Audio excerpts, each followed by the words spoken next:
How did he know they were coming? What? The Germans at the bar, how did he know they were coming? Saw him from his window, I guess. I'm not afraid of any Germans. I've gotten pretty good at spotting them. Invasi Nazi Jerman ke Eropa mulai menemukan titik buntu setelah Amerika Serikat ikut terjun ke medan perang. Melalui serangkaian kampanye pengumuman strategis, wilayah industri Jerman pun perlahan-lahan mulai kehilangan kekuatannya. Pada bulan Agustus 1944, pihak sekutu kembali melakukan misi pengeboman. Tapi pada saat itu ada sebuah pesawat milik Angkatan Udara Amerika yang jatuh karena terkena tembakan. Di dalam pesawat itu ada seorang petugas pembantu yang bernama William yang sedang tertunduk ketakutan. Dia ini memang agak pengecut karena dia hanyalah seorang sukarelawan. Sang pilot berusaha mengendalikan pesawat yang telah kehilangan mesin sebelah kiri sampai akhirnya terpaksa harus mendarat darurat di tengah ladang milik warga.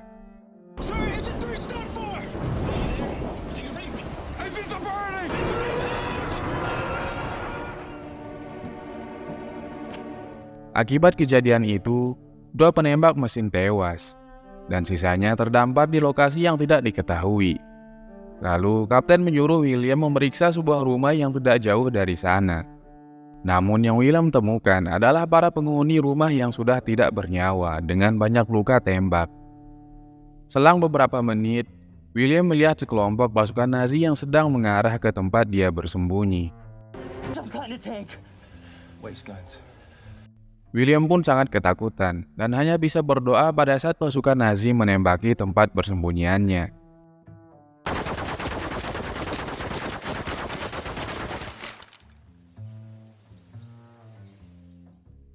Setelah itu, pasukan Nazi mendatangi bangkai pesawat itu. Komandan mereka yang bernama Kolonel Martin menyuruh prajurit Amerika untuk menyerah. How many of you are in there?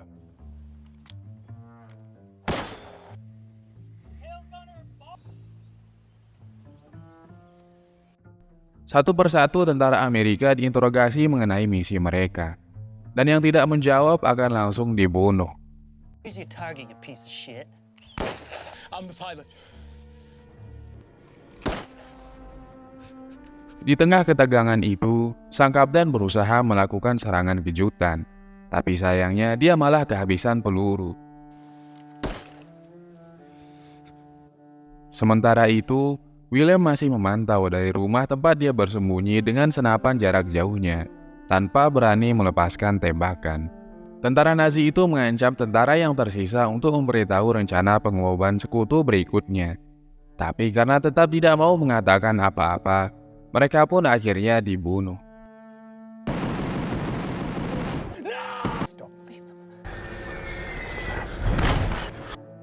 William shock melihat semua rekannya sudah dibunuh dengan sadis.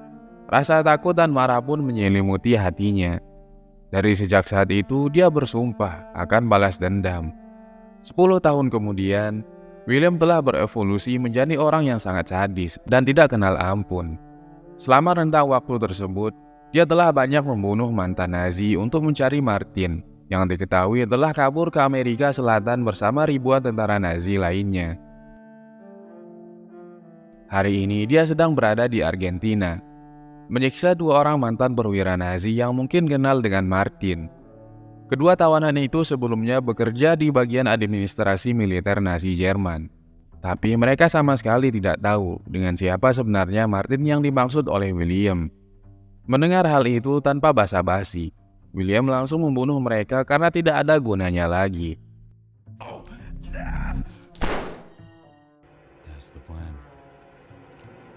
Setelah itu, dia menguburkan jasad mereka di tengah ladang. Lalu dia memeriksa dokumen milik 2 orang tadi dan menemukan kartu nama sebuah bar mencurigakan.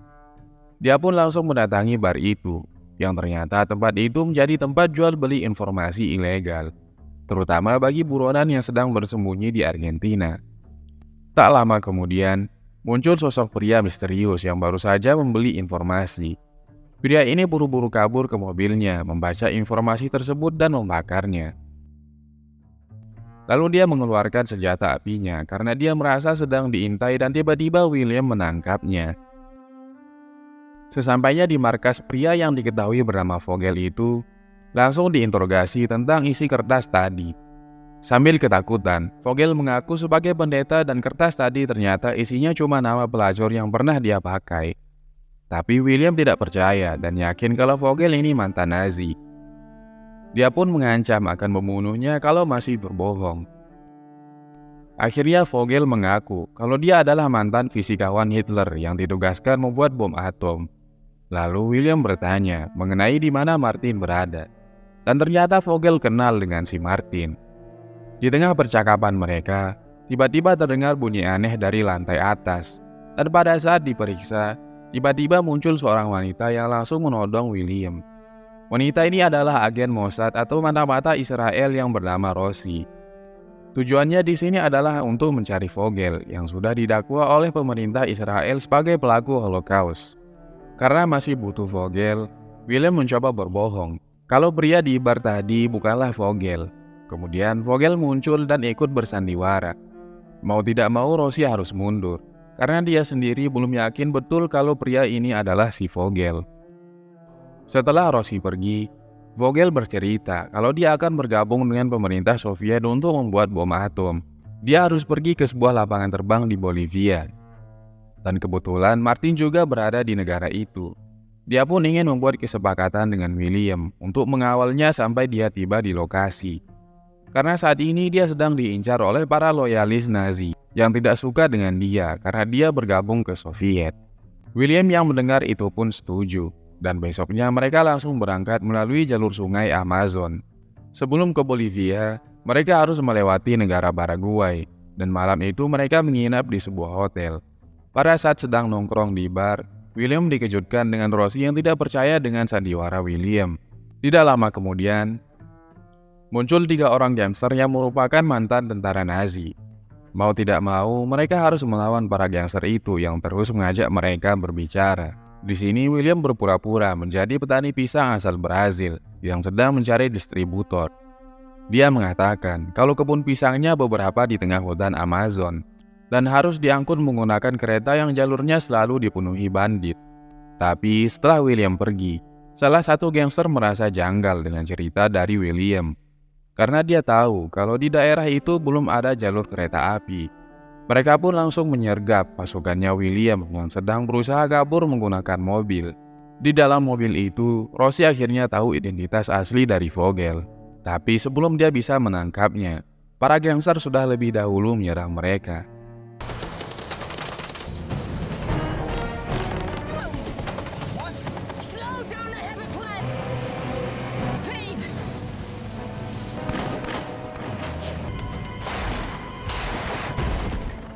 Setelah berhasil mengalahkan gangster, mobil mereka malah mogok dan terpaksa mereka menginap di sebuah gudang kosong sambil menunggu Vogel memperbaikinya.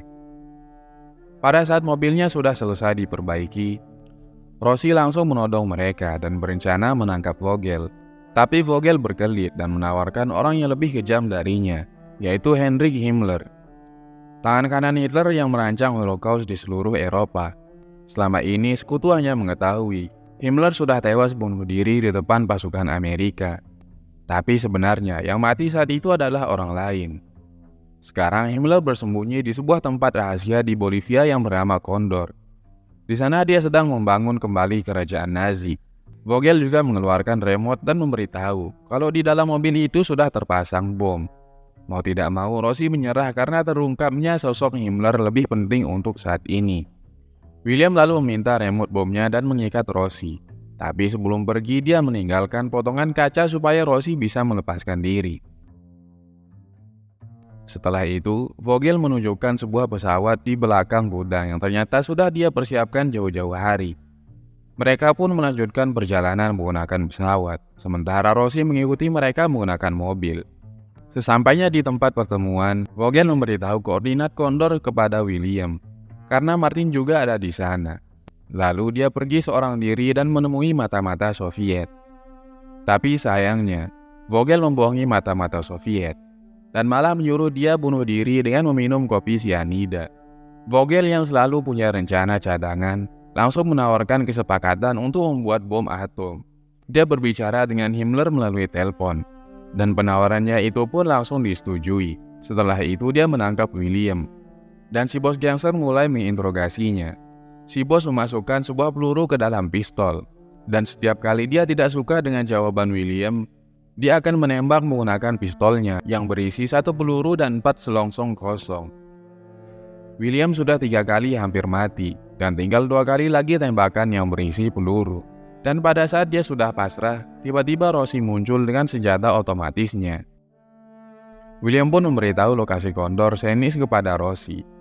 Tapi realis Nazi lebih dahulu menodong mereka. Lalu secara mengejutkan, si mata-mata membunuh si bos dan loyalis Nazi.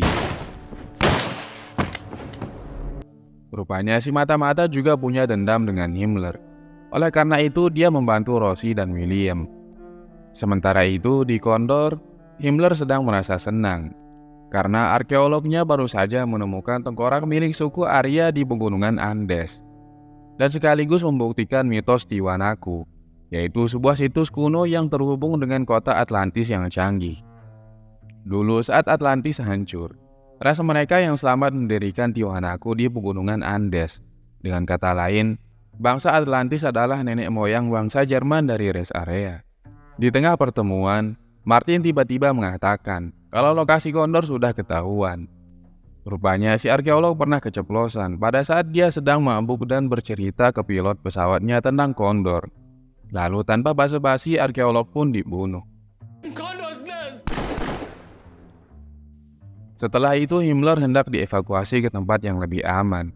Tapi pergerakannya itu diketahui oleh Rossi. Sebelum mobilnya jalan, Rossi membunuh para pengawal dan membawa mereka kabur.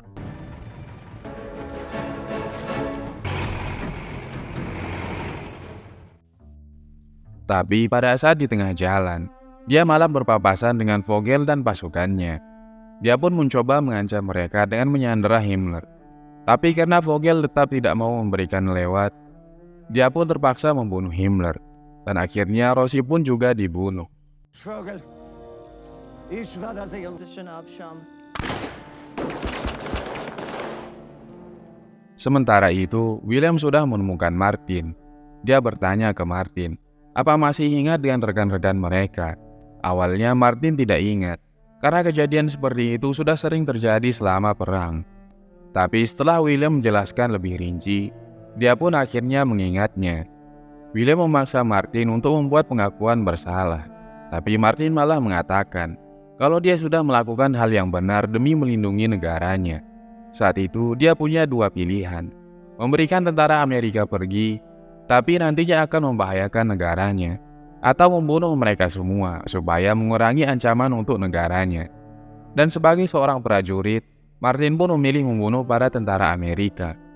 Mendengar jawaban seperti itu, William pun tanpa ampun langsung membunuhnya.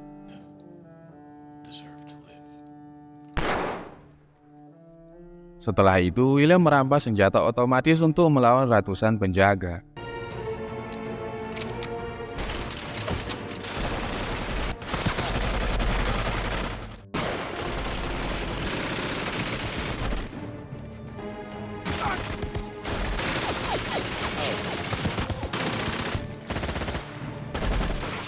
Vogel akhirnya tiba pada saat pertempuran sudah selesai.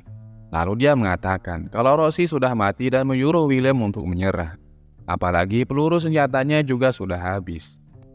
Tapi tanpa diduga, William ternyata sudah membawa remote bom mobil tersebut. Dan akhirnya William berhasil mengalahkan mereka semua.